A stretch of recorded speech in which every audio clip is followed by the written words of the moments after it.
to console me, telling me that Sarah was probably acting this way because of her medication, that she didn't really know what she was saying or doing. They seemed to be looking for a way to excuse her behavior, trying to explain it away as just a temporary lapse caused by her depression and the smoking. But I told them their daughter was nothing but a loser who had been dragging me down for the past several months with her talk of depression and grief. There was no more waiting, no more hoping things would change.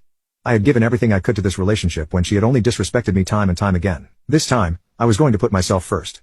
Sarah tried to meekly argue that I couldn't just walk out of our marriage over something as silly as this and that we needed to go back to counseling to work things out. I laughed bitterly at her suggestion, shaking my head. I told her that she absolutely needed a counselor, but that didn't mean I did. I wasn't crazy or unwell like her. I wasn't the one going around making reckless selfish demands or blaming my partner for my own poor choices. I made it clear that I would not waste any more of my time trying to fix a marriage that I no longer wanted to fix. Without saying another word, I walked out of her sister's house and headed straight home, where I began packing. By the time Sarah finally got home in an Uber, frantically calling out my name, I was already ready to leave. When she arrived, she immediately tried the same old begging tactic again, pleading with me, insisting we could work through this hiccup in our marriage.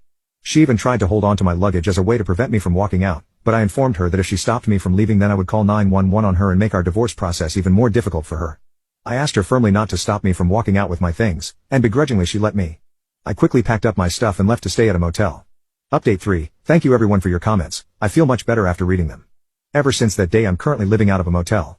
Sarah has been sending me multiple voicemails. One moment she's accusing me of being heartless, telling me I'm ruining everything, and the next she's apologizing for her behavior, expressing how sorry she is for what she's done.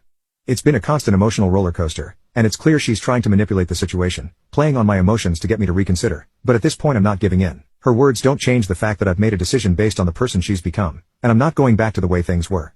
I've heard enough excuses and false promises. I need to focus on moving forward and healing from everything that's happened. To clear up any confusion once and for all, I'm not leaving my ex because of her depression. I have immense respect for people going through mental health conditions. Depression is a serious struggle,